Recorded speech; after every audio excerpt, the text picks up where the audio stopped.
Dia tidak meng-compare head to head dengan orang yang sukses. Dia meng-compare dengan orang yang sama gagal dengan dia. Hasilnya gimana? Ya sama-sama gagal Bapak Ibu. Masuk ke fase ketiga ini, fase stability ya, di mana bisnis kita mulai stabil, kita mulai melakukan standarisasi produk.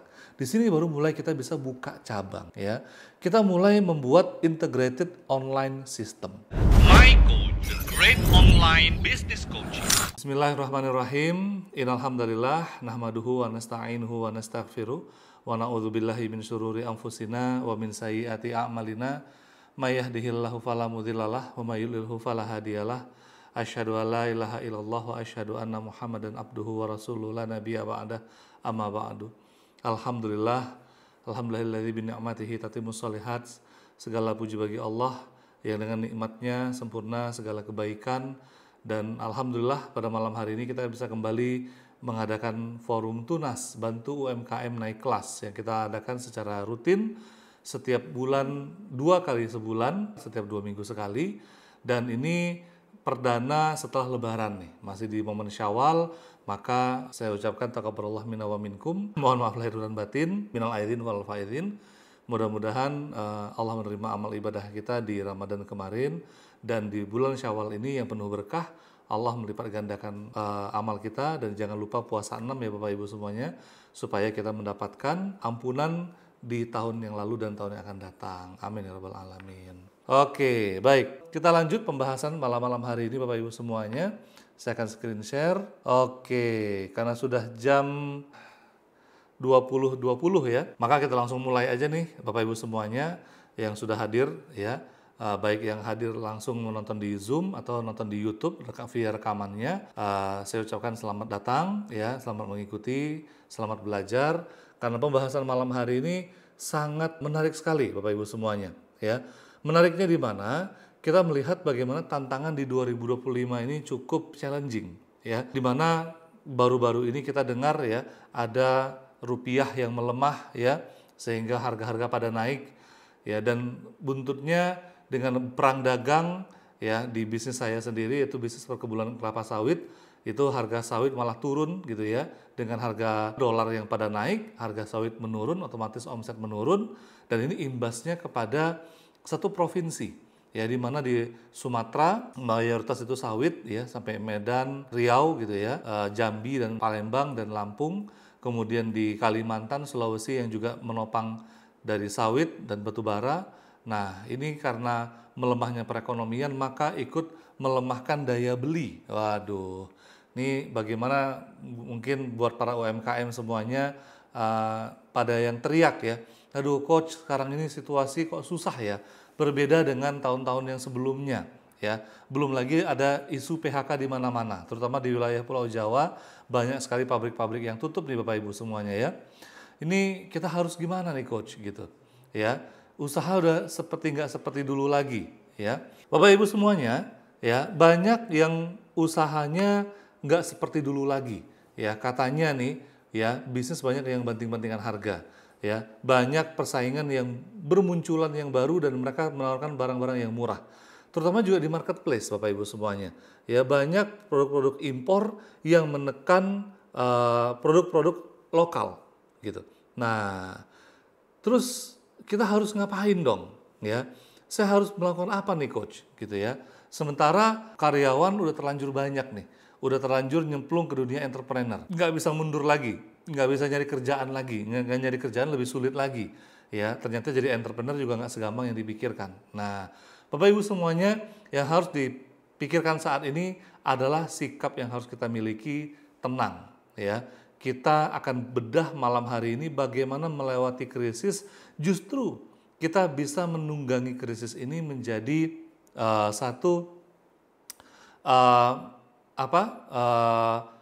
bola yang kita bisa menggelinding di atasnya ya, bisa memanfaatkan situasi krisis ya untuk mendulang cuan-cuan yang banyak ya. Nah, Bapak Ibu semuanya, dulu di tahun 2023 di masa presiden yang sebelumnya ya, Pak Jokowi mengatakan 2023 gelap. Benar Bapak Ibu? Boleh di komen di bawah semuanya. Masih ingat Bu Sri Mulyani mengatakan juga 2023 itu gelap. Dan alhamdulillah sudah 2 tahun kita melewati ini ya. Dan Bapak Ibu semuanya, saya izin ya menyampaikan juga nih hasil beberapa klien yang kami coaching, dan salah satunya yang berprestasi, yang tadinya 2023 omsetnya 8 miliar, di 2024 omsetnya 17 miliar. Ya, alhamdulillah. Baru tadi saya kontak-kontakan dengan salah satu klien kami, ya Pak Riko namanya. Bahkan beliau kita coaching itu dari zaman pandemi. Ya, ini epic banget kisahnya. Bagaimana beliau hanya dagang koper, hanya jualan koper. Kalau kita pikirkan, jualan koper di tengah pandemi itu bisa mendulang cuan berapa sih? Ya, siapa sih yang mau beli koper di tengah pandemi? Orang nggak kemana-mana, bener kan ya? Tapi ternyata ya di saat pandemi itu justru omsetnya melejit. Dari omset 300 juta menjadi omset 1,5 miliar hanya di saat pandemi. Ya, saya masih ingat banget beliau itu kita coaching 2020, ya tutup 2021, omsetnya dari yang tadinya 300 juta jadi 1,5 miliar. 2022 omsetnya jadi per bulannya itu sekitar 2 miliaran. 2023 itu omset setahun itu 8 miliar. Dan 2024 itu omset setahun itu 17 miliar. Luar biasa banget nggak Bapak Ibu? Yang dijual cuma koper. Ya, wah kalau kita pikir koper di saat setelah pandemi rebound ya. Setelah pandemi itu luar biasa sekali permintaannya. Benar, tapi yang menarik adalah kok bisa di saat pandemi omsetnya naik berapa kali lipat nih pas di saat pandemi. Kenapa? Karena semuanya itu bukan tentang kopernya, bukan tentang jualannya, bukan tentang produknya, tapi tentang mindsetnya. Izinkan saya menceritakan kisah kedua, yaitu ini dari produk istri saya sendiri. Bagaimana kami ketika di saat tidak ada lebaran, kami malah jual kue lebaran. Di saat COVID 2019 baru datang gitu COVID-nya, fresh from oven ketika itu gitu ya. Terjadi lockdown lah namanya, PSBB lah namanya, apalah namanya gitu ya. Alhamdulillah kami berhasil menjual kue lebaran itu 2.700 toples. Hanya dalam waktu 3 bulan, 2 atau 3 bulan. Ya, ini mereknya nuns.id ini. Ya, Bapak Ibu bisa cek di Instagramnya gitu ya. Kok bisa coach gitu ya? Di saat tidak ada lebaran bisa jual kue lebaran. Nah, yang lebih epic lagi nih, yang katanya baru-baru ini kan 2025 ini gelap, 2025 ini wah suram banget gitu ya. Penjualan itu drop, itu kan kalau pandemi kan udah lewat coach gitu ya. Padahal pandemi itu juga situasi yang lumayan membuat kita gelap, membuat kita bingung gitu, harus ngapain gitu. Karena seumur umur hidup nggak ada lebaran, nah di situ terjadi nggak ada lebaran tuh di situ tuh, ya. Tapi alhamdulillah Allah masih membukakan rezekinya. Nah, tandanya saya ingin mengatakan apa? Kalau di situasi yang sangat sempit, di situasi yang sangat buruk saja, ya, kita masih bisa cuan, masih bisa mendulang omset yang besar, apalagi di situasi yang normal, Bapak Ibu. Ya, meskipun apapun katanya, meskipun apapun ceritanya. Ya, yang paling dramatik yang baru-baru ini ya, pas lebaran kemarin, pas Ramadan kemarin ini, salah satu klien kami ya, beliau ngechat saya, "Coach, alhamdulillah omset melebihi target." Ya, 105% atau 110% ya. Jadi omsetnya 4,4 miliar di saat Ramadan kemarin. Ya. Itu beliau jualan apa? Jualan spray. Ini ilustrasi saja karena saya merahasiakan akun dan nama dari klien kami gitu ya, karena ini bagian dari kode etik kami. Tapi ini gambarannya saja. Jadi jualannya jualan spray-spray yang normal begini di marketplace Bapak Ibu, ya di TikTok, ya di Shopee, ya nggak ada yang istimewa Bapak Ibu semuanya. Ya, ilmunya banyak dibagikan berseliweran di luaran sana. Tapi yang menarik adalah bagaimana kita bisa membantu beliau ya. Dari yang tadinya sepi banget, dari yang tadinya itu biasa-biasa aja, alhamdulillah ya omset di Ramadan kemarin tuh sangat fantastis banget ya. Nah, kok bisa Bapak Ibu semuanya ya? Apa rahasianya coach gitu ya? Ini yang banyak banget orang mengatakan rahasianya apa? Dan pada malam hari ini saya membagikan gratis buat Bapak Ibu semuanya. Yang penting Bapak Ibu duduk manis, pasang telinga, buka catatannya, ambil kopi ya, ambil cemilan. Perhatikan baik-baik, karena ini kunci dari bisnis yang bisa melejit di situasi apapun, Bapak Ibu semuanya. Ya, Bapak Ibu, kalau kita perhatikan, ya, seringkali orang itu panik ketika situasi memburuk. Dan kadang-kadang mereka itu melakukan kesalahan fatal. Kesalahan fatalnya dari mana, Coach? Ya, kesalahan fatalnya itu yang pertama panik, yang kedua melakukan riset yang salah kaprah. Riset salah kaprah ini gimana, Coach? Ya, riset salah kaprah ini adalah dia nanya ke kanan kirinya, dagangan kamu gimana? Sepi nggak? Jualan kamu gimana? Omset kamu gimana? Sekarang ekonomi dengan situasi gini gimana? Dia tidak melihat di atasnya. Dia tidak meng-compare head to head dengan orang yang sukses. Dia meng-compare dengan orang yang sama gagal dengan dia. Hasilnya gimana? Ya sama-sama gagal, Bapak Ibu. Nah, yang bahaya ini adalah ketika menjadikan ini pembenaran di dalam kepala. Ya. Jadi Bapak Ibu semuanya, langkah awal yang harus kita perbaiki adalah perbaiki mindset. Jadi mindsetnya jangan dipikir sulit dulu, gitu. Kalau mindset yang kita pikirkan, aduh ini di mana-mana krisis, sekarang daya beli susah, ya orang banting-bantingan harga, ya apa yang kita pikir betul, gitu. Kita ingat ya bagaimana Allah itu berfirman ya, bahwa Allah sesuai dengan prasangka hambanya. Ini juga ada dalam hadis kursi, ya, dalam kitab hadis arba'in, ya Bapak Ibu bisa mengecek di sana, gitu ya, bahwa Allah itu sesuai dengan prasangka hambanya. Ketika mindset kita keruh di kepala kita ini zaman lagi susah, ya situasinya susah. Tapi ketika kita tidak panik, ya kita memperbaiki mindset kita. Nih Bapak Ibu ya, nih perbaiki mindset kita. Mindset apa? Bahwa sebenarnya ketika satu pintu tertutup, Allah membuka pintu yang lainnya. Ketika dolar naik, ya ketika rupiah merosot gitu ya, Allah membuka pintu rezeki dari yang lainnya. Ya. Ketika situasi memburuk, ya, itu Allah membuka keran yang lainnya. Ini yang harus kita pahami, ya. Ketika kemarin salah satu klien kami yang saya ceritakan tadi jualan koper di saat pandemi, ya, beliau jualan di mana? Di Blok M di Jakarta, ya. Mallnya aja tutup. Dia mau jualan di mana? Akhirnya ketika dia konsul ke kami gitu ya, kita bantu, coba kita pivot, ya, namanya pivot. Pivot ini pindah haluan, ya. Kita banting setir dari yang tadinya jualan offline, kita fokus ke jualan online, ya. Kita fokus ke marketplace.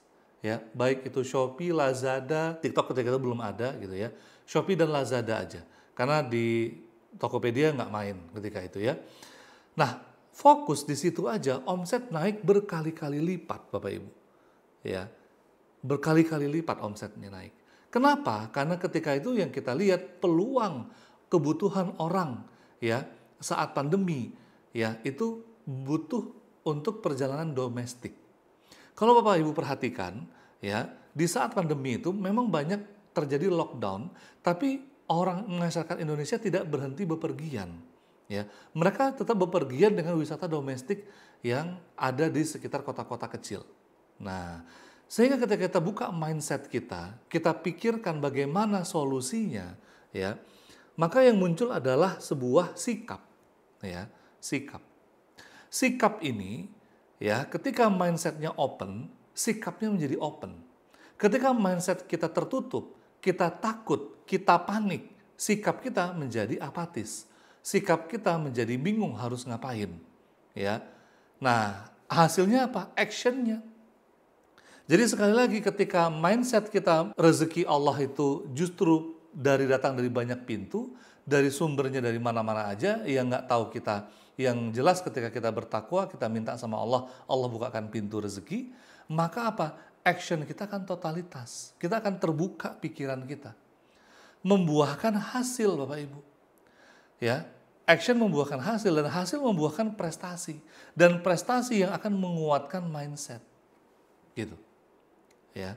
Jadi Bapak Ibu hati-hati dengan apa yang kita pikirkan. Makanya saya nggak terlalu suka menonton tentang perang dagang lah, tentang ekonomi melesu lah, sekarang lagi susah, bla bla bla bla. Saya lebih suka memperkaya diri saya dengan ilmu marketing, ilmu psikologi, ilmu HRD, ilmu bisnis, segala macam. Saya lebih suka memperkaya diri saya dari sana. Ya, atau saya mengintrospeksi diri, atau saya dengar kajian, ceramah, daripada saya mendengarkan isu-isu negatif tentang dunia yang semakin, waduh, kalau kata-katanya lagi yang merujuk kepada perang dunia ketiga. Nanti kalau perang dagang ini meluas bisa merujuk kepada perang dunia ketiga dan segala macamnya. Ya, mulai dari kasus korupsi di Indonesia yang luar biasa fantastis, belum lagi banyak korban PHK yang nggak tahu mau ngapain, daya beli melemah dan segala macam. Kalau kita pikirkan itu, maka mindset kita menjadi skeptis, menjadi apatis, sikap kita. Hasilnya apa? Actionnya udah lesu duluan gitu, udah nggak tahu mau ngapain nih, udah bingung mau melangkah apa. Kenapa? Karena bermula dari mindset kita. Tapi ketika kita mindsetnya selalu ada jalan, selalu kita minta sama Allah, kita tahajud, ya, kita minta Allah bukakan rezeki seluas-luasnya, maka yang terjadi adalah rezeki itu akan lapang untuk kita. Ya, ini juga sama terjadi di salah satu teman saya di Pekanbaru. Beliau punya travel umroh. Ya, kalau kita tahu travel umroh ketika lagi pandemi ya nggak bisa ngapa-ngapain karena aktivitasnya juga lumpuh karena dari sananya juga tertutup gitu. Ya, akhirnya apa yang dia lakukan? Dia pivot. Pivot ini adalah pindah jalur, Bapak Ibu. Ya, pindah jalur kalau yang tadi yang saya katakan, yang jualan koper tadi, dia pivot dari yang tadinya channelnya di offline, dia pindah ke online. Kalau ini travel umroh, pindah ke jualan madu.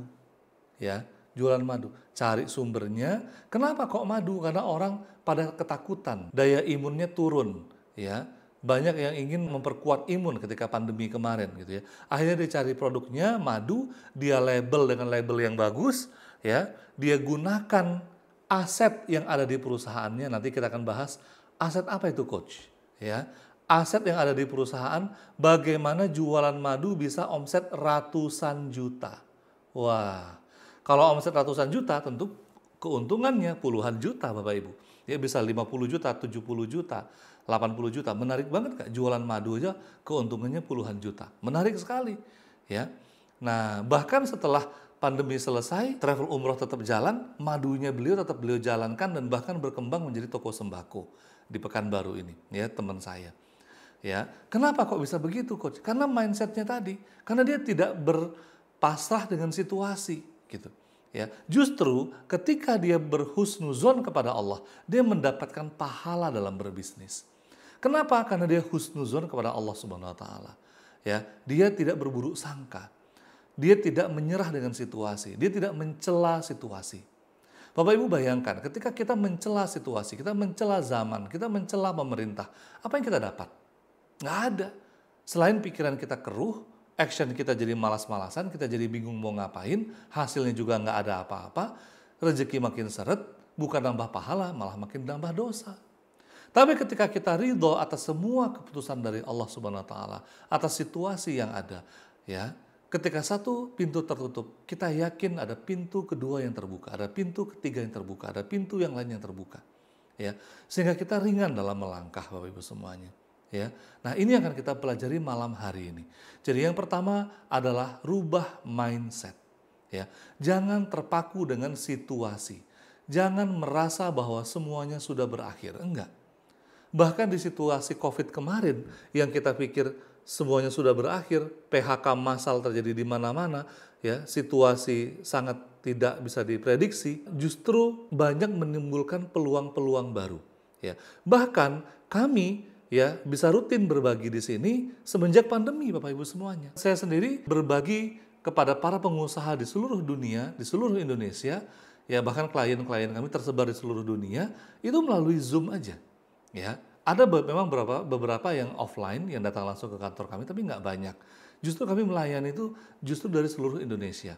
Nah, bagi Bapak Ibu yang ingin nanti diskusi langsung dengan saya, silakan hubungi di nomor 0813 717 90331. Ini nomor official kami. Silakan dicatat Silahkan dihubungi bagi nanti mungkin ada pertanyaan atau ingin diskusi lebih dalam tentang mengupas bisnisnya, bagaimana bisa survive di situasi yang berat saat ini. Nah, Bapak Ibu semuanya, setelah kita perbaiki mindset kita yakin bahwa Allah itu maha memberi rezeki. Langkah berikutnya adalah kita perbaiki fundamental bisnis kita. Ya, apapun situasi yang terjadi di luar, kalau fundamental bisnis kita itu bagus, maka insya Allah bisnis kita akan survive. Ya, tadi pagi saya baru nonton channel SUA, gitu ya. Majalah SUA itu punya podcast. Beliau mengundang direktur atau CEO dari Mi Gacoan. Di sana diwawancara CEO Mi Gacoan tadi, di situasi saat ini, ya mereka punya ratusan outlet, seratusan lebih outlet di seluruh Indonesia. Beliau akan ekspansi ke luar negeri dan setiap bulan itu beliau selalu membuka outlet baru. Setiap bulan di seluruh penjuru Indonesia. Ya, dan mereka akan ekspansi ke wilayah timur. Nah, Bapak Ibu, di situasi yang sama, pikiran kita fokusnya kemana? Ya, nah, ada banyak pilihan bagi yang sudah punya produk, Bapak Ibu. Ya, Bapak Ibu bisa melakukan penajaman value dari produk Bapak Ibu. Ya, jadi value-nya ditingkatkan. Value itu ada dua, ya, ada emotional value dan ada physical value. Nah, bagi Bapak Ibu yang ingin menonton pembahasan ini lebih lanjut, nanti bisa nonton di YouTube. Saya sudah bahas lebih lengkap bagaimana kita bertahan di situasi krisis, bagaimana bisa ketika menjual lebih mahal dengan konsumen yang antri membeli. Ya, ini kita bisa mendesain value kita, ya, sehingga konsumen itu justru ngantri ketika membeli produk kita. Ya, meskipun produk kita lebih mahal dari pesaing. Ya, nah, Bapak Ibu semuanya, bagi yang belum punya produk, Bapak Ibu bisa melakukan riset produk, ya, riset market. Nah, kalau saya biasanya saya menggunakan di Google, ya, menggunakan Google Trend, ya. Nah, Google Trend, coba ya, Google Trend. Nah, ini dia Bapak Ibu semuanya. Oke, Bapak Ibu bisa lihat di sini, ya. Nah, ini adalah kata kunci, ya. Kata kunci ini tergantung kita akan mengisinya apa, ya. Ketika kita mau mengisi saat ini tren apa sih yang lagi meningkat gitu ya. Misalnya bisnis fashion, ya, bisnis fashion. Banyak yang mengatakan kemarin di saat Lebaran atau Ramadan kemarin bisnis fashion sedang tidak baik-baik saja gitu ya. Kenapa? Katanya situasinya memburuk gitu ya. Tapi alhamdulillah salah satu klien kami bisnis fashion omsetnya miliaran rupiah ya. Alhamdulillah lancar jaya gitu ya. Lagi panen-panennya di saat Ramadan kemarin. Tapi ada juga di sisi yang lain mereka punya produk fashion ya, itu justru lagi drop. Kenapa? Karena fundamental bisnisnya yang bermasalah, bukan industri fashion itu sendiri. Mungkin ya secara industri fashion mungkin terkontraksi atau lagi ada masalah. Tapi kalau fundamental bisnis kita itu bagus, ya, maka sebenarnya tidak jadi masalah, ya. Ini 12 bulan terakhir atau coba kita lihat 5 tahun terakhir. Oke, lebih cenderung stabil ya kalau di sini ya. Oke. Kadang naik, kadang turun ya, tapi di 2025 Maret agak turun nih kemarin, tinggi di bulan November ya 2024. Oke, coba kita lihat, ops, nggak bisa ya. Nah, saya mau izin, saya kasih contoh Bapak Ibu semuanya. Kita lihat bisnis koper ya, koper. Nah, wah, koper melejit banget ya. Nah, melejit banget. Ini di saat-saat ini. Puncaknya pas Mei kemarin nih kayaknya nih ya. Mei 2024. Iya, antara April 2024, kemudian Mei 2024, di sini Januari 2025, dan April 2025. Iya, agak turun ya. Nah, di sini pas lagi COVID, nah mungkin ya, ini pas lagi COVID kemarin itu sempat turun, dan di sini tinggi banget ya. Bapak Ibu bisa survei apa lagi nih? Ya, survei mie, coba mie aja ya. Mie. Wah, kalau jualan mie Ini luar biasa orang mencari dengan kata kunci mie. Pokoknya mie aja. Berarti kuliner ini luar biasa permintaannya Bapak Ibu semuanya ya. Coba bakso, bakso. Oh, mie dan bakso ini deket-deketan ya. Ya lumayan jauh gapnya tetapi nggak terlalu jauh banget ya. Bahkan tadi fashion ini luar biasa. Coba saya buat hijab. Wah, hijab dengan bakso tuh deket-deketan tuh ya. Jadi kuliner, fashion ini trennya masih tinggi banget. Jadi bagi Bapak Ibu yang belum punya produk, Bapak Ibu bisa lakukan riset di Google Trend atau di Marketplace atau di sosial media. Ya, gunakan hashtag-hashtag tertentu untuk kita lakukan tes di market ya. Sehingga apa? Kita bisa mendapatkan produk yang fit ya, sesuai dengan keinginan market gitu ya. Nah, ketika kita sudah mendapatkan produk yang fit tadi, kita bisa fokus membangun bisnis. Jangan fokus pada dagang. Loh, apa bedanya coach? Fokus dengan bisnis dengan fokus pada dagang gitu ya. Bedanya di mana? Bedanya jauh banget Bapak Ibu semuanya ya. Kalau dagang dengan bisnis, dagang ya itu kita cuma sekedar jual beli. Tapi kalau bisnis kita membangun aset, kita membangun mesin uang namanya ya. Nah, baik, saya akan ceritakan bagaimana ketika kita fokus membangun bisnis, hasilnya itu akan luar biasa sekali ya. Kita lihat ya, dagang versus bisnis ya. Kalau yang kita tahu dagang ya selama ini Bapak Ibu semuanya, banyak yang menganggap bahwa resiko di dagang adalah ketika kita merekrut karyawan profesional ya. Duh, nanti gimana cara menggajinya coach gitu ya. Takut rekrut yang profesional, takut nggak bisa menggaji. Bener nggak? Ya, ini yang dianggap beresiko oleh para pedagang. Justru menurut para pebisnis, yang resiko adalah merekrut karyawan yang amatir. Kenapa? Karena karyawan amatir ini sulit banget diajak berpikir, ya, sulit untuk diarahkan, sulit untuk bisa berkembang, gitu. Justru karyawan profesional, walaupun harganya mahal, tapi ada uang, ada rupa, gitu ya. Skillnya sudah tertata, skillnya sudah tertempa, sehingga 1 bulan, 2 bulan langsung menghasilkan hasil yang maksimal, gitu. Nah, ini beda mindset, beda tindakan, beda mindset, beda action. Ingat pembahasan kita di awal tadi, yang diperbaiki adalah mindsetnya. Nah, para pedagang mengambil keputusan, landasannya itu juga berdasarkan prasangka. Makanya tadi ketika dia melakukan tindakan atau action, itu berdasarkan prasangka. Kayaknya situasinya lagi susah, kayaknya sekarang ini ekonomi lagi nggak baik-baik aja, ya. Mau ekspansi bisnis, mau buka lagi, mau rekrut karyawan, ntar dululah, lihat-lihat situasi. Sementara para pebisnis, mereka menggunakan fakta dan data. Banyak banget para pedagang, mereka belum menggunakan data. Jangankan menggunakan data, bahkan sang pedagang ini, ya, atau ownernya tidak bisa membaca data. Data apa yang harus dibaca, coach? Data laporan keuangan, ya, data penjualan, data konsumen, ya. Nah, data tren pasar ini nggak bisa dibaca. Akhirnya apa? Ya bertindak sebagaimana mestinya aja, berdasarkan feeling gitu. Padahal nih kalau kita tadi lihat bagaimana kita bisa membaca data tren dari pergerakan yang ada di Nusantara, di Indonesia, ya, ini luar biasa sekali, ya. Terutama mie itu menempati posisi yang tinggi banget ketika kita mau berbisnis, ya. Berarti secara indikator kita bisa melihat bisnis kuliner yang sifatnya jajanan atau mie itu tinggi banget peminatnya, ya. Nah, ini kita bisa lihat dari sini Bapak Ibu semuanya, ya.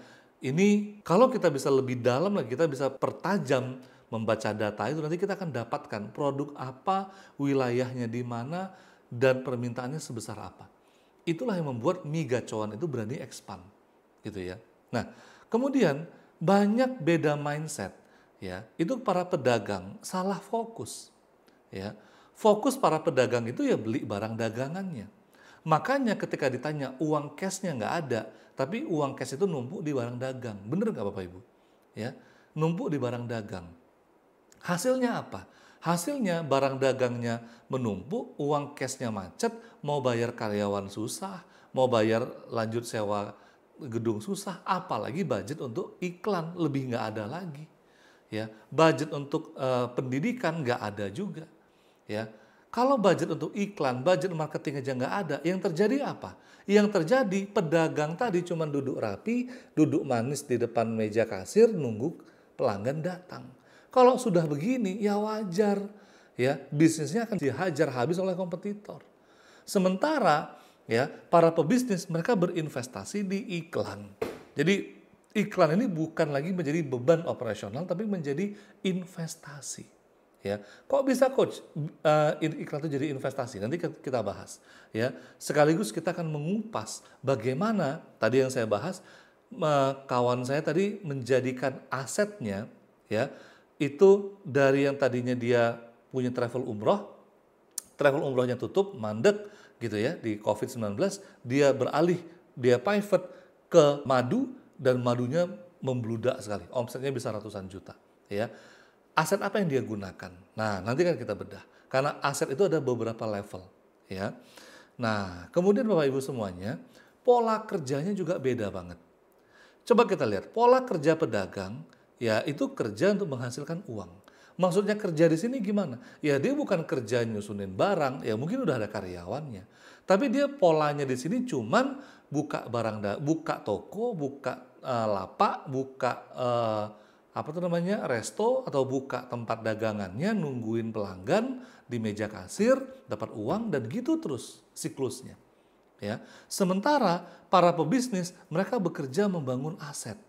Mereka bekerja membangun sistem. Sistem ini menghasilkan uang. Nah, efeknya apa? Efeknya ketika mereka tidak lagi bisa bekerja, ya, sang pebisnis tidak lagi bekerja, di backup oleh sistem tadi. Dan sistem ini tetap menghasilkan uang.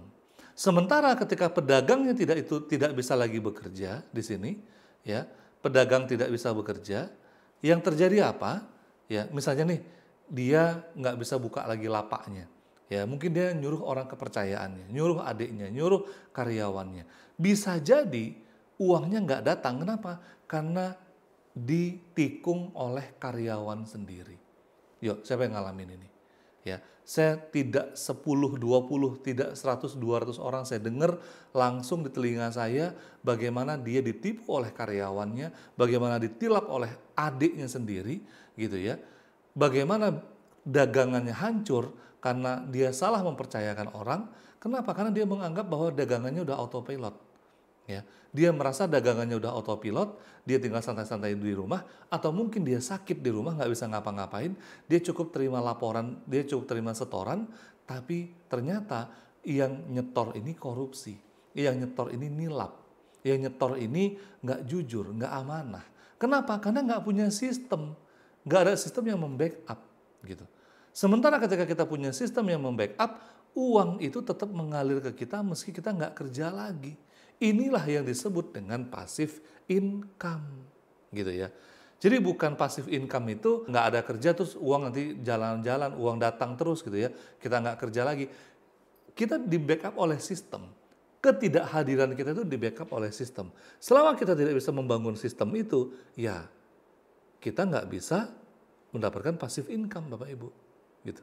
Nah jadi bicara membangun bisnis, bicara membangun sistem. Nah, sistem inilah yang disebut dengan aset.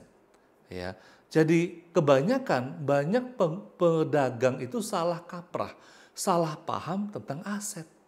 Dipikirnya aset itu hanyalah yang tangible aset, aset yang nampak.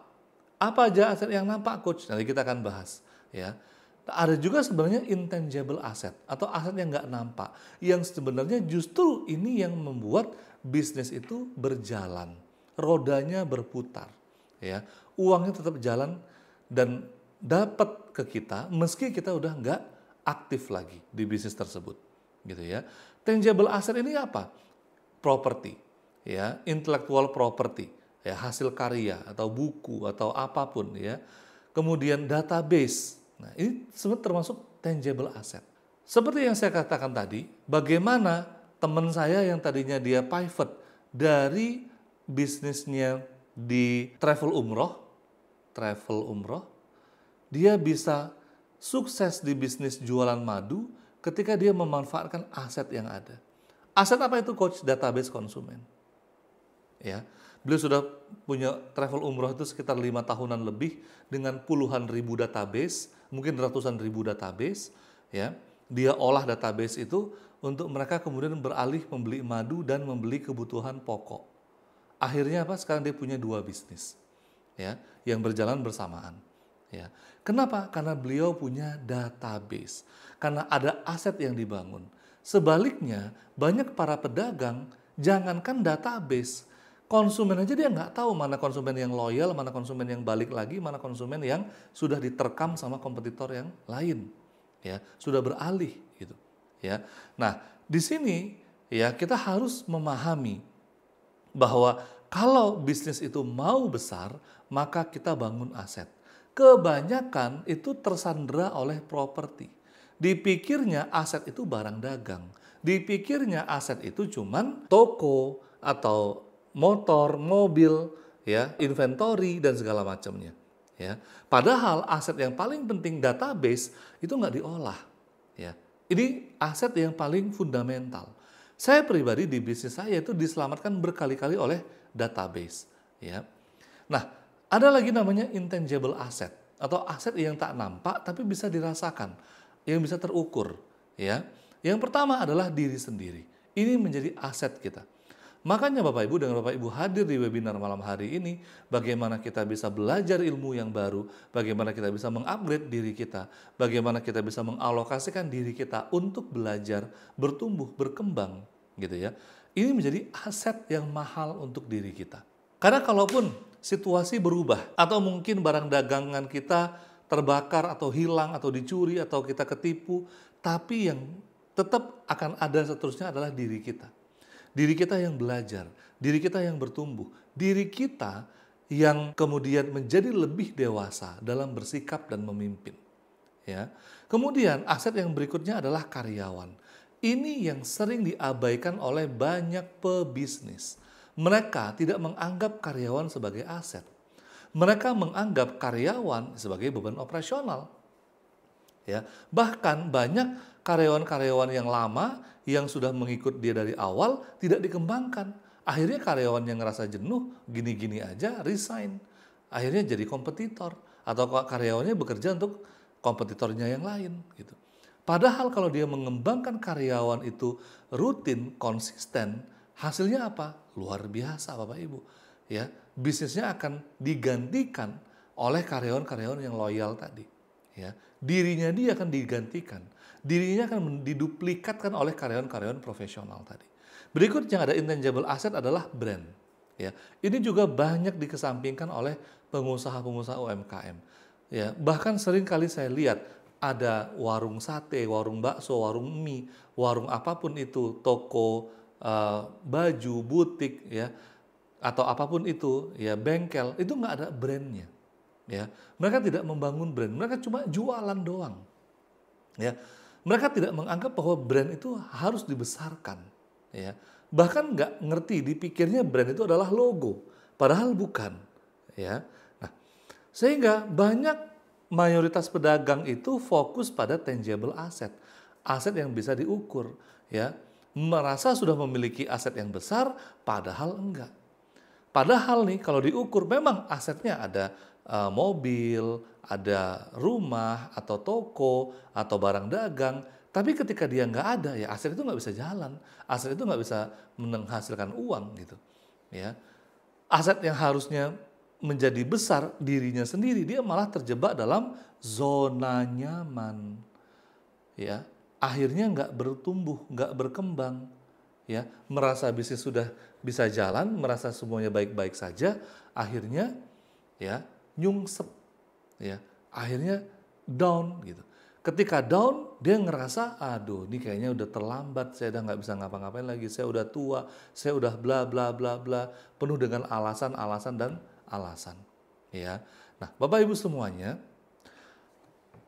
ya ini ada salah satu teman saya, ya di Pekanbaru. Ini kisah yang menurut saya pilu banget ya. Seorang pedagang mie ya, pedagang bakmi ini bisa dibilang awalnya dia sukses ya di Pekanbaru. Laris manis. Karena saya pernah mencobain bakminya itu enak ya, ada baksonya juga enak ya. Tapi karena mindsetnya masih pedagang, dia masih berpikir apa? Oh, yang mendatangkan traffic, yang mendatangkan omset itu adalah lokasi yang strategis. Sementara bakminya dia itu kurang strategis, lokasinya agak di pedalaman, agak di perumahan gitu, ya. Lokasinya agak di perumahan, dia mikir, nih gimana kalau seandainya saya pindah lokasi aja, gitu, ya. Maka ketika saya pindah lokasi nih, nanti akan banyak nih, ya, sedangkan lokasi yang nggak strategis aja peminatnya banyak, apalagi kalau lokasi yang strategis akan banyak mobil motor yang bisa mampir, ya, karena rasanya enak, ya, maka berkembangnya bisa cepet nih. Nah, sang owner berpikir, ya, lokasi adalah segalanya. Akhirnya apa? Dia tabung. Dia pindah ke lokasi strategis dan disinilah awal mula masalahnya.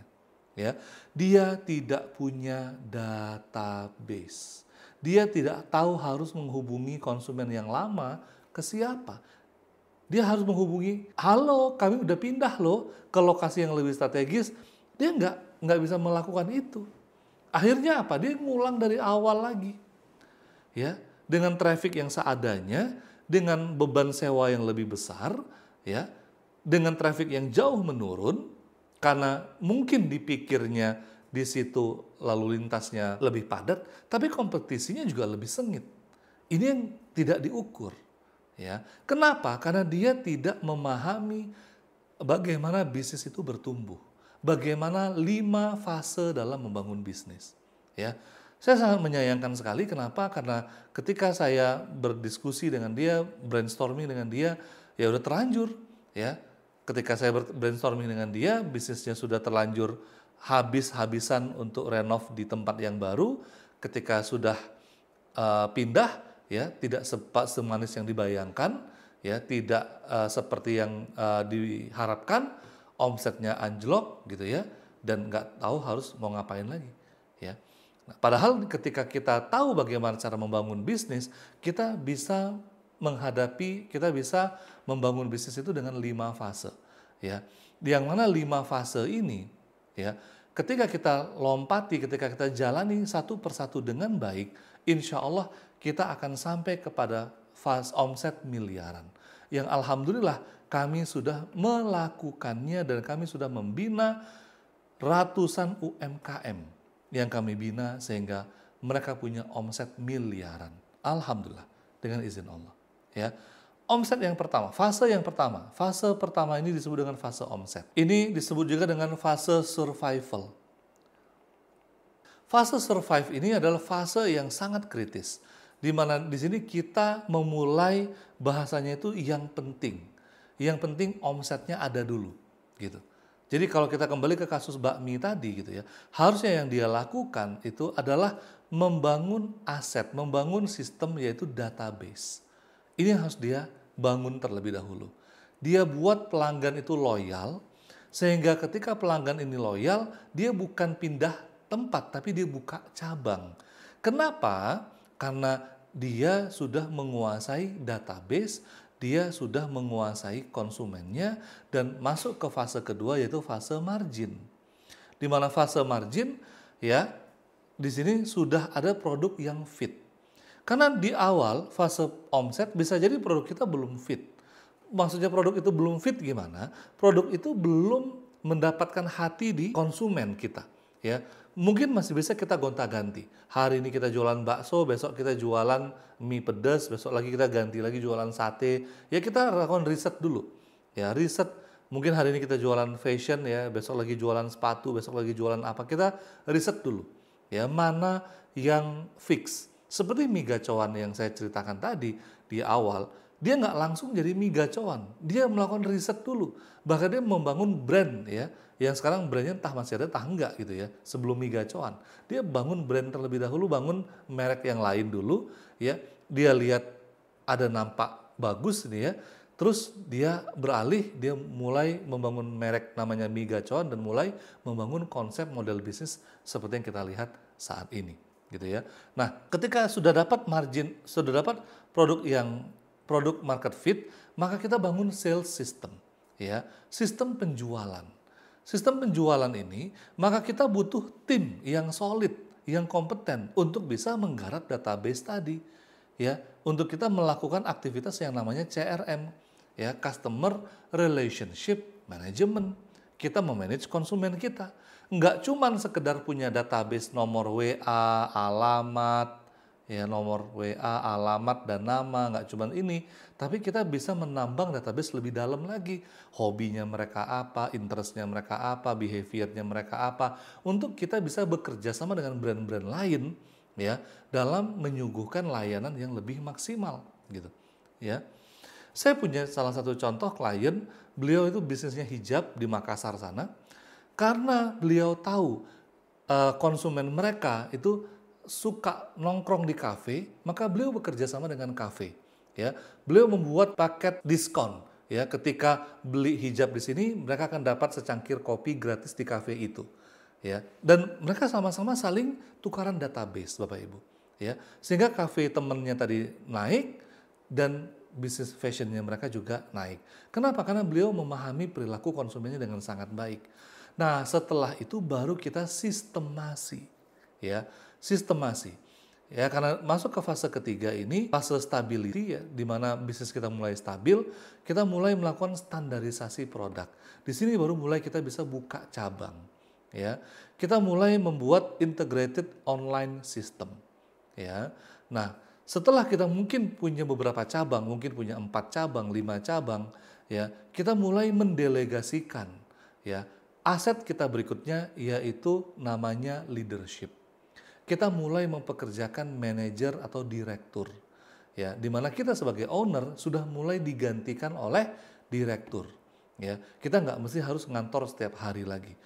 Kita beralih, kita sudah berubah status dari yang tadinya sebagai operator, sekarang kita hanya sebagai owner saja, ya, hanya sebagai pemilik saja. Yang menjalankan itu kita tunjuk seorang CEO.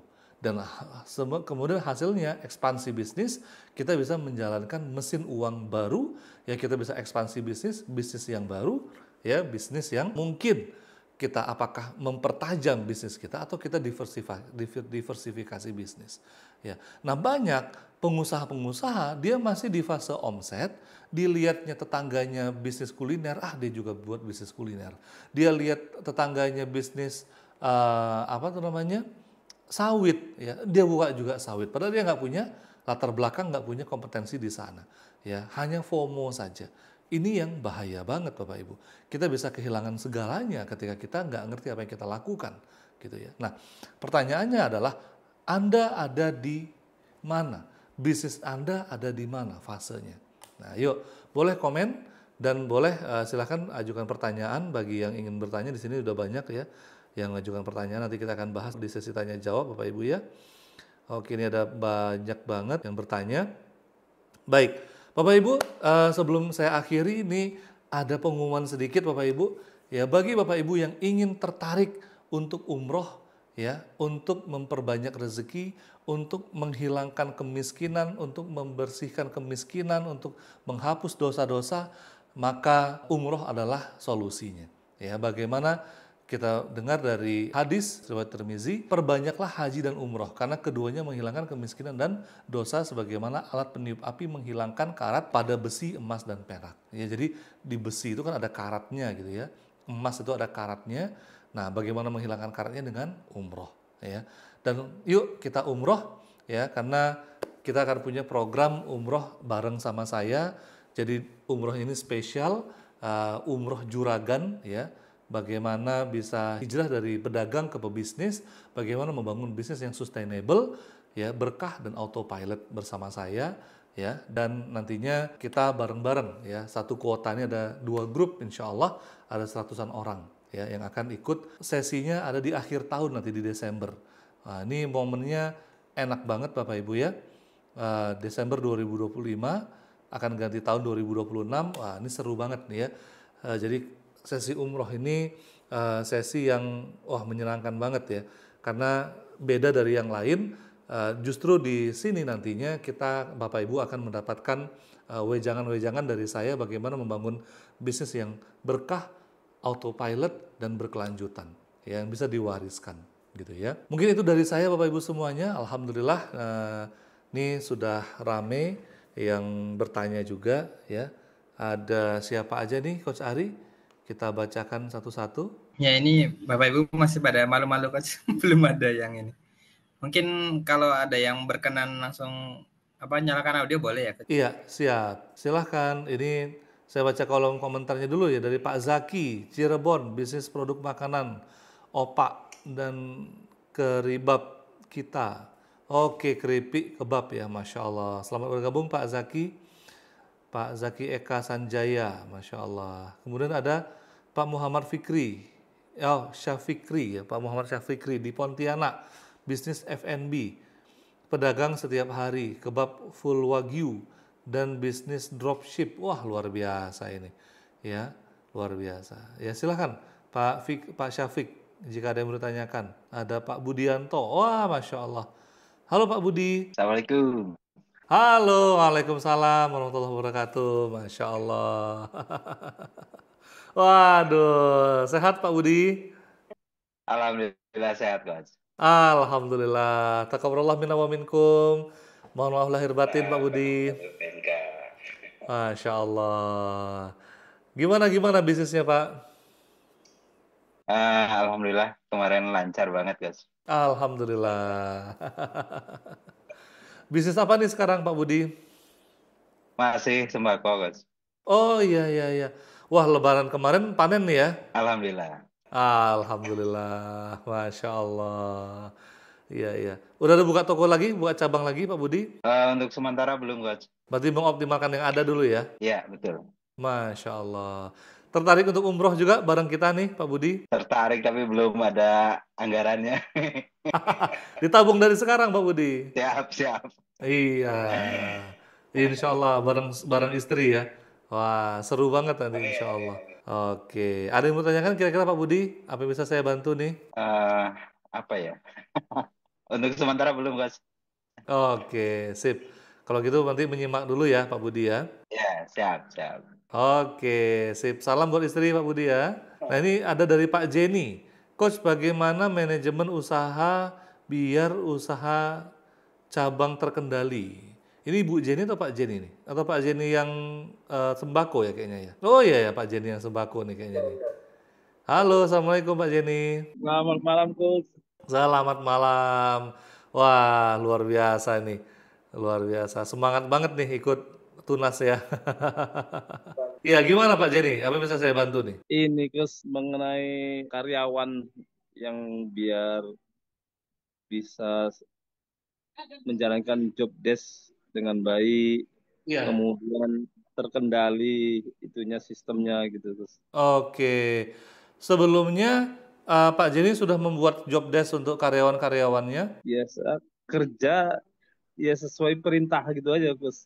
Nah, berarti yang harus diperbaiki adalah job desk-nya dulu Pak Jenny. Ya. Ya, harus tertulis, Coach. Harus dong, harus. Jadi job desk itu tertulis. Ya, job desk itu tertulis. Misalnya nih, nah sebelum Pak Jenny membuat job desk, pastikan Pak Jenny buat struktur organisasi. Ya, buat struktur organisasi. Struktur organisasi. Jadi di struktur organisasi itu, misalnya nih Pak Jenny sebagai kepala, sebagai direktur gitu ya, di bawah ini ada mungkin 3 orang, 5 orang, ada berapa orang karyawannya Pak Jenny? Satu toko 8 orang, satu toko 4 orang, Coach. Oke, berarti 8 tambah 4 ya? Iya, Coach. Oke, berarti 12 orang ya? Iya, Coach. Baik. Nah, di situ supervisornya siapa yang mengkontrol toko A dan toko B? Namanya Bayu. Oke, berarti di toko A ada kepala tokonya, toko B ada kepala tokonya, dan nanti ada GM-nya. Betul, begitu ya? Ya. Nah, maka ini harus ada job desk. Harus tertulis, Pak, job desk-nya. Yang belanja siapa? ya, bagian purchasing, ya, kemudian mengontrol barang, bagian SO, bagian stock of name ya, SO itu ya, kemudian bagian marketing, sosial media digital marketing, mengolah data konsumen, itu harus jelas, ya. Nah, dari job desk ini nanti dibuatkan KPI namanya Pak, Key Performance Indicator, gitu, ya. Key Performance Indicator itu gimana Coach? Key Performance Indicator itu adalah job desk yang diberikan target. Nah, ya, ini yang disebut dengan KPI. Job desk yang diberikan target. Contoh misalnya, ya, si Pak Andi namanya ya. Karyawan kita namanya si Andi. Si Andi ini dia punya job desk apa aja Pak misalnya? Satu, job desk-nya melabel barang. Ya, misalnya gitu kan ya, melabel barang yang masuk. Ya. Nah, atau yang kedua bongkar dulu lah, bongkar barang yang masuk misalnya. Input barang pembelian di software. Input barang di software. Oke, terus apa lagi? Melabel barang yang masuk misalnya. Ya. Terus apa lagi? Mengecek jumlah barang. Oke. Cek jumlah barang. Nah, dari 3 aktivitas ini aja kita bisa buat KPI-nya, Pak. KPI itu nanti ada bobot. Bobot pekerjaan yang paling besar itu yang mana? Nah, ini dia. Ya. Nggak sama semua barang ini, gitu. Ya. Jadi bobotnya ketika kita lihat, input barang ini lebih tinggi nih bobotnya. Kita kasih 50% bobotnya. Gitu ya. Melabel barang yang masuk ya nggak terlalu tinggi sih 25%. Cek jumlah barang 25%. Sehingga total bobot ini adalah 100%. 100%. Gitu. Karena bobot input barang ini yang sangat tinggi, jadi setengah pekerjaannya itu adalah menginput barang ya. Kita target berapa jam dia selesai menginput barang ini, Pak. Target. Gitu. Ya. Dalam 1 jam itu sama dengan berapa barang yang selesai diinput. Ya. Itu dihitung. Sehingga nanti menjadi skor dia. Jadi dia punya target kerja. Jadi nggak sembarangan, nggak asal-asalan, gitu. Ya, jadi kita bisa memantau. Berarti kalau ada satu orang si Andi yang dia menginput barang dalam 1 jam selesai 100 barang, berarti 2 jam 200 barang, gitu. Ya, nah berarti sekian jam udah beres. Berarti dia tinggal melabel barang tadi, gitu ya. Nah terus nanti setelah dia melabel barang, akan connect ke sistem mana barang yang expired, mana barang yang baru, ya mana yang harus dia lapor ke supplier, ini barangnya mau expired, silahkan mau dijemput, mungkin mau kita retur atau mau kita lakukan apa gitu. Ya, nah ini kan job desk Pak, job desk yang diberikan target yang namanya KPI.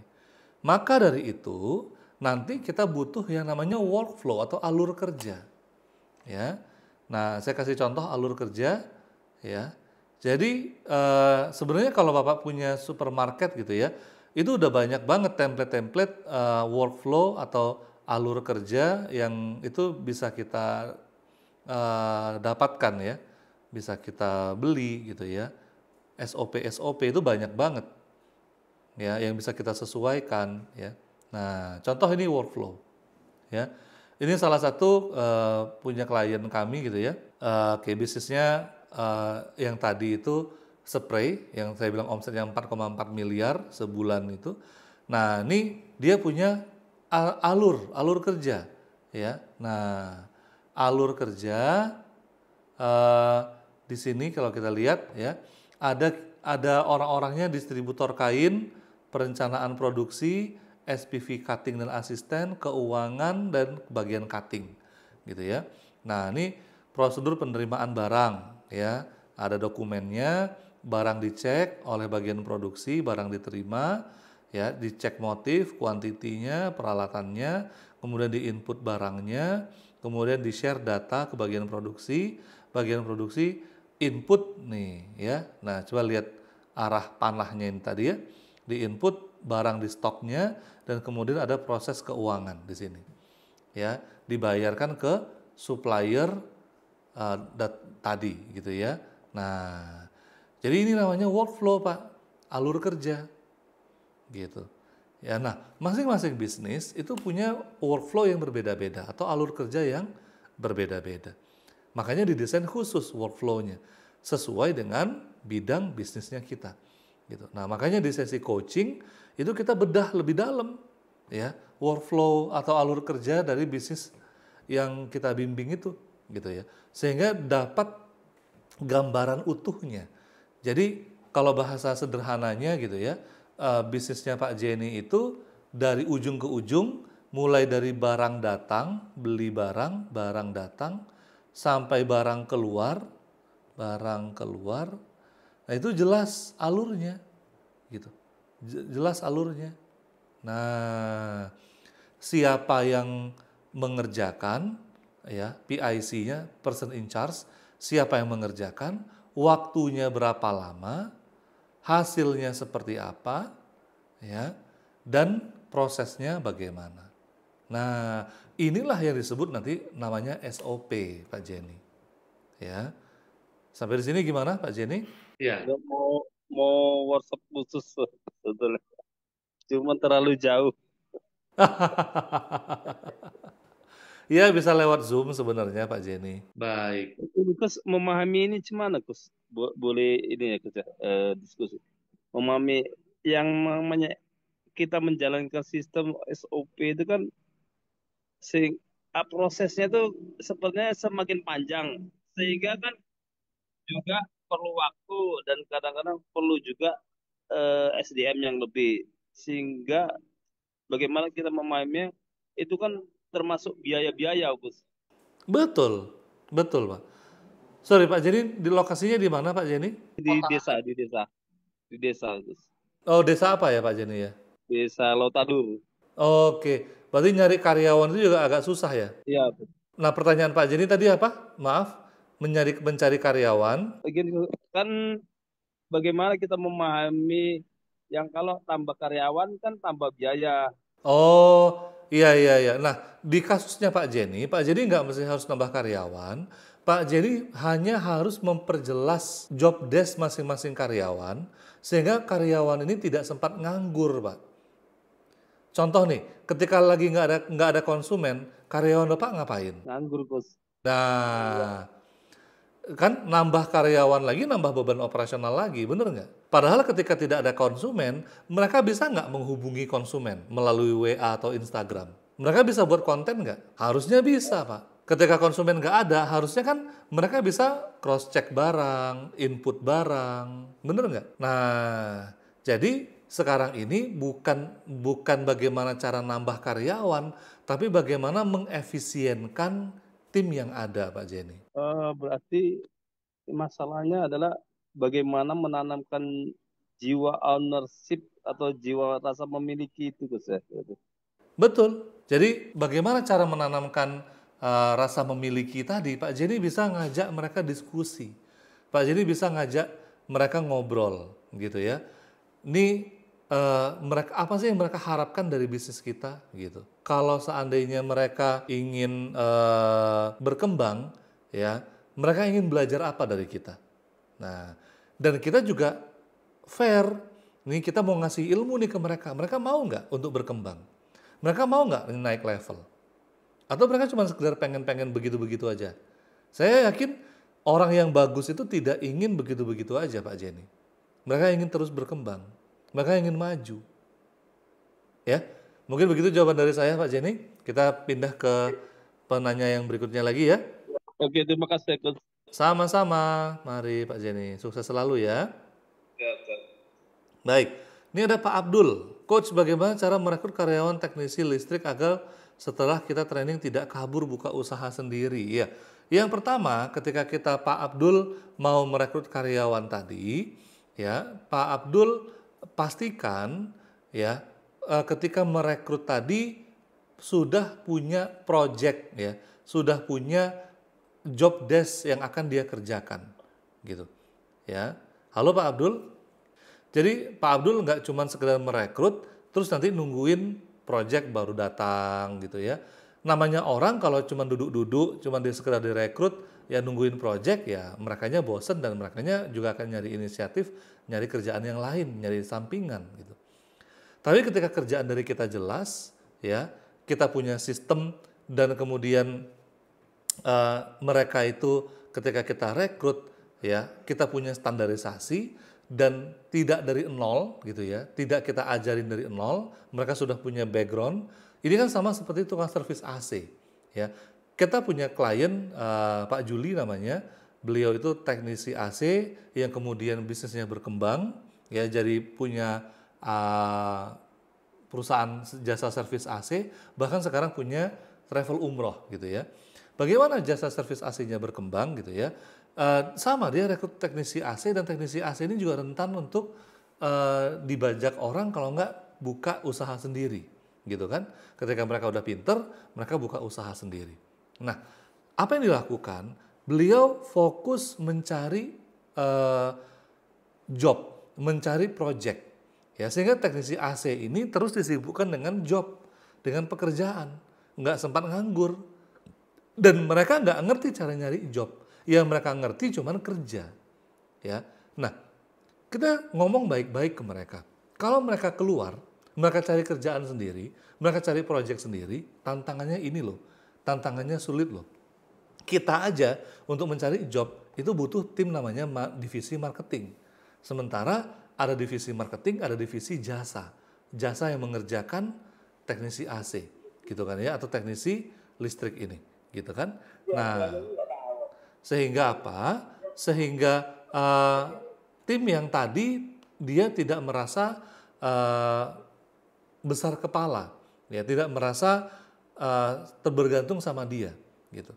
Ya, nah kita punya tim yang mencari project sendiri, gitu ya, tim marketing sendiri, dan tim marketing ini nggak putus nih project nih, terus ada terus, dan kita maintain data konsumen, sehingga tim karyawan kita nggak bisa nyalip di situ, gitu. Mungkin itu jawaban dari saya Pak Abdul, mungkin Pak Abdul nggak bisa nyalakan ininya ya. Baik, ini ada pertanyaan dari Mas Sam ya, atau Pak Sam ya, Mas Sam nih. Selamat malam Coach, saya Samudra. Oh iya, Mas Samudra ya, mahasiswa semester akhir di Jogja. Saya tertarik itu pelatihan ini karena ingin belajar langsung terutama di lapangan, khususnya di dunia bisnis. Selama ini saya hanya fokus berdagang dan mengejar omset dan berujung gulung tikar. Masya Allah, kasihan banget nih Mas Sam ya. Setelah pelatihan, saya sadar masih banyak yang perlu saya pelajari. Apakah saran bagi saya sebagai mahasiswa yang ingin sukses berbisnis selain memperbaiki mindset? Terima kasih. Baik, Mas Sam kayaknya masih muda ya. Mumpung masih muda, Mas Sam perbanyak pengalaman ya. Mas Sam ini bisnisnya apa dulu nih? Ya, saya nggak tahu nih bisnisnya apa sampai gulung tikar. Nah, Mas Sam bisa lakukan riset produk, riset market, coba pilih produk yang sustain, gitu ya. Kalau nggak ketemu produk yang sustain, saya dulu pernah jualan minuman coklat Coach, Masya Allah. Sekarang jualan apa nih kalau Mas Samnya? Ya, kalau dulu jualan minuman coklat, ya untuk sekarang usaha saya membantu usaha orang tua. Baik. Nah, Mas Sam bisa mulai merintis membangun produk sendiri, ya. Merintis membangun produk sendiri, di sana Mas Sam bisa mengecek kesesuaian produk dengan target market, gitu ya. Kira-kira target market ini cocoknya produk apa ya? Di wilayah ini di Jogja gitu ya.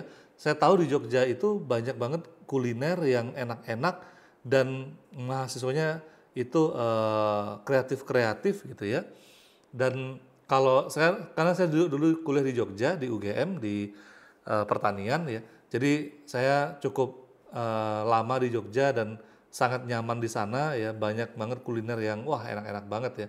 Dan sekarang Jogja ini padat banget dan Mas Sam bisa belajar langsung di sana mulai dari bekerja sama ownernya, karena owner kalau kuliner ini kan kebetulan nggak terlalu bisnisnya nggak terlalu kompleks lah ya, masih bisa dipelajari masih bisa dingekorin lah foundernya. Nah, ketika Mas Sam bisa belajar dari foundernya tadi, Mas Sam bisa melihat bisnis ini secara keseluruhan. Dan nantinya bisa kerjasama dengan founder tadi kalau mungkin mau buka cabang, ya, atau mau buka dengan kearifan lokal, ya, mau dengan kreativitas Mas Sam sendiri. Yang penting apa? Mas Samnya sudah menguasai bagaimana membangun bisnis, bukan cuma sekedar dagang, gitu ya. Nah, dan untuk kuliahnya, mungkin Mas Sam bisa fokus untuk selesaikan kuliahnya, sehingga nggak ada beban lagi dengan kuliahnya tadi. Ya, sehingga bisa terbebas, ya, kuliah udah beres, sudah khatam gitu ya, dan kita bisa memulai sesuatu yang baru dengan tanpa beban, gitu ya. Itu mungkin saran dari saya, Mas. Ya, baik. Mungkin itu dulu pembahasannya. Ini ada dari Bu Ayu, ya. Oke, sama-sama Mas Sam, ya. Selamat malam Coach, apakah karyawan freelance yang datang sebisa mereka aja bisa diterapkan KPI? Bisa banget Ibu, bisa banget. Bu Ayu bisnisnya apa nih? Bu Ayu Kartika, ya.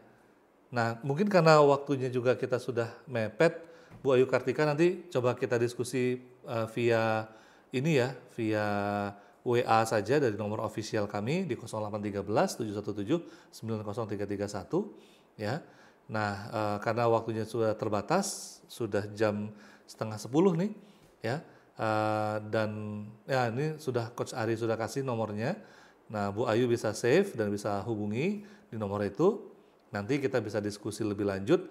Mudah-mudahan saya bisa membantu bisnisnya Bu Ayu ya.